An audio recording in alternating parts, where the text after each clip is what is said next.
Já, fundarstjóri og góði fundamenn. Þetta nú óskaplega fróðlegt að vera hérna og ég þakka þeim sérfræðingum fyrir og óska til hamingju með þennan mikla árangur sem þeir að ná á þessu sviði. Það bara stórkostlegt að fylgjast með því. En ástæða þess að ég tek því bærilega þegar Þórir biður mig að tala á svona málstofu að það náttúrulega það að ég sannfærð og veit að það svo mikilvægt að koma á framfæri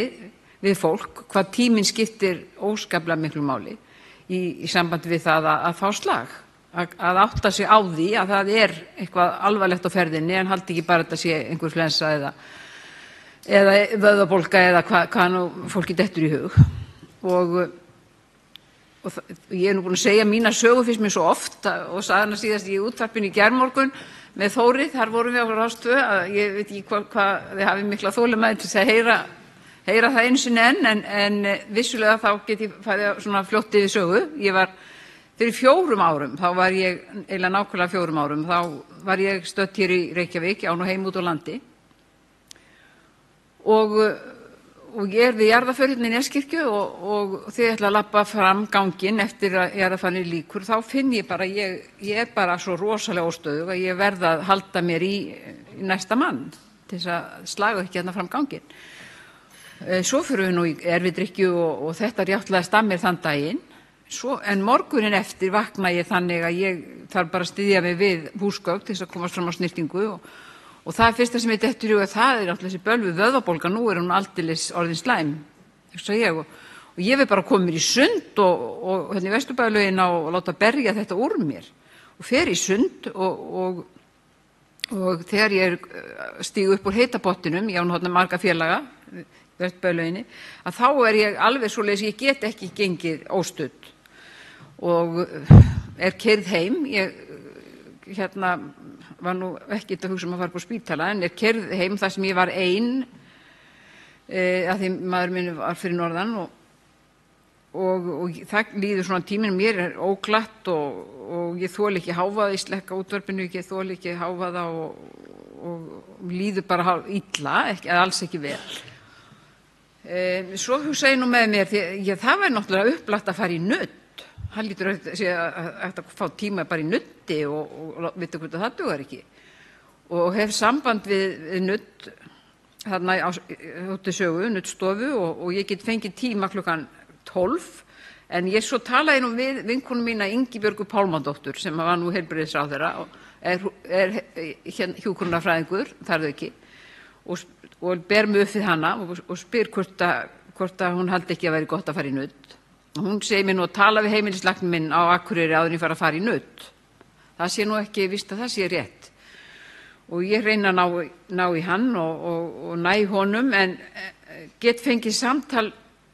við heimilislækninn klukkan 1 en nuddið gat ég fengið klukkan 12 og ég gerði það sem ég átti ekki að gera. Ég fór í nuddið á þess eða það sem Ingibjörg var búin að segja mér ger ekki. Ég fór bara í nuddið, var svo sannfærð að þetta myndi nú lagast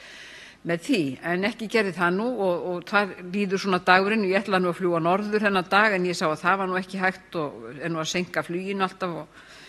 og eitthvað í sambandi við dætur mínar hérna í borginni og það endar svo með því 6-leytið þegar ég var farin að kasta upp að þá hugsa nei þetta náttúrulega eitthvað meira en lítið, það nú best að koma sér upp á spítala. En ég náttúrulega fór ekki upp á spítala því að ég vel upp balinn þannig í heilbrigðismálunum og taldi alveg nauðsynlegt að fara fyrst á heilsugæsluna og læt keyra mig sér í Kópavog og þá segir nú læknirinn þar bara strax, þá studdi ég mig algjörlega við dóttur mína sko. Þá gat ég ekki gengið öðruvísi, bara upp á bráðamóttöku í Hvelli og hefur örugglega verið búin að gefa eitthvað, sko, hafa samband og hérna þannig að ég var strax sett í gegn og það tekið vel á móti mér þarna og alltaf verið að spyrja og ég vissi nú ekki út af hverju það var þá, alltaf verið að spyrja hvað langt síðan þú fannst fyrir einkennum, alltaf spurður þetta sömu, hvað sama, kom alltaf nýr og nýr sérfræðingur fannst mér, spurði alltaf þetta hvað langt síðan þú fannst fyrir þessu og ég var náttúrulega að segja að ég fann fyrir þessu í gær þó að það hafi nú gengið tilbaka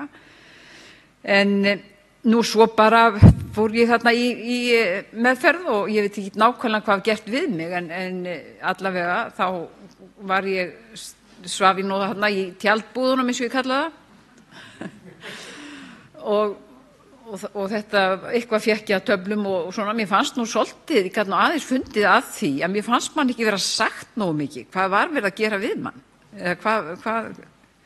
því að svo líki þarna daginn eftir miðjan dag, þá bara ger ég kröfu það að ég verið að fá að vita eitthvað og þá kemur nú læknir og segir mér svona, já, að það sé svona líkur á því að þetta sé tappi og að því ég hef búin að fá svo mikla sjóntruflanir líka þarna kvöldið áður sko og svo var nú eitthvað aðtöfum eyrun á mér og svona en niðurstaðan var nú svo að þetta væri tappi og ég man ekki alveg nákvæmlega hvað ég var lengi þarna en ég fer heim og er ekkit svo illa á mig komin fyrir eftir nokkra daga þá fer ég að finna fyrir dofa og þá hérna fæ ég andlislömun og alveg bara sko skökk og þá það uppbyttir aftur og þá fór ég beint á bráðavaktina sem sagt og þá niðurstaðan þetta sé andlislömun og ég sett á stera og það tók nú dálítinn tíma að ganga tilbaka og svona dálítið sjokk í kringu það, maður vissi ekki hvort þetta gengi tilbaka og það var nú eiginlega aðeins fyndið að svo kemur ein gömul vinkona mín hérna og sér mig að sækja systur sína sér mig og ég öll hérna skökk og kenni nú eitthvað í brjóstum mig og hringi svo í mig kvöldið og hún örugglega ætlaði að vera hugreistandi en hún fór að tala já veistu það bara hjá sumu fólki bara gengur þetta ekki tilbaka þannig það var svona ekki mjög hugreistandi en svo hérna bara já svo bara hérna gekk og ég örugglega í þessum 50% sem að þetta þola dálítið langan tíma frá því að þetta byrjar að gerast en vissulega maður ógurlegur aumingi á eftir og alltaf að hvíla sig og leggja sig en eftir svona kannski hálft ár þá var ég orðið þokkaleg en ég bara veit að maður þarf að hugsa heilsuna og hreyfa sig og ekki hef ég nú reykt ævina þannig ekki var það nú en ég var náttúrulega mjög of háan blóðþrýsting og blóðþyt hann var ekki í lagi og bara var trassi, var ekki bara notað að skoða mig mikið í mörg ár en svo ætla ég í lokin að segja eina smá sögu af mér sko að hérna ég var þeir sögðu læknandi þú ert búin að fá einhverja litla tappa áður það eru einkenni það og ég svo sem það var einbeitingarskortur búin að vera hjá mig þarna í marga mánuði held ég þegar ég hugsa tilbaka og það sem nú kannski fyndnasta dæmið í því sambandi ég sagði það nú ekki í útvarpinu í gær mér fannst aðeins og svona langt gengið að fara að segja það þannig ég ætla að segja ykkur þetta er verið að streyma svo all land já en það var þannig sko ég á heim í sveit og ég fer einn daginn skelli mér í heitapotinn án klæða og það er svo sem ekkert fólk þarna bara túnin allt í kring og ég bara er búin að liggja þó nokkra stund þannig í heitapottinum var ein þegar ég átti með því ég fór ekkert í sundföt og ég var búin að vera sko, ert þú þarna Guðmundur, já og ég er þessi búin að skoða ég heyrðu það er bara svona hérna, já ég sé alveg hérna bíkinifarið og síðan ég var að Tenerife og já en fattaði ekkert fyrir þó nokkuð seinna að ég var ekki í neinu bíkini sko þannig eitthvað var nú einbeitingarskorturinn farin að segja til sín en ég hérna bara takk ykkur fyrir, ég held ég búin að taka allt og langa tíma þá eftir að vera hér fyrirspurnir og þetta er saga mín en bara ekki bíða of lengi fara til læknis og fara upp á bráðavaktina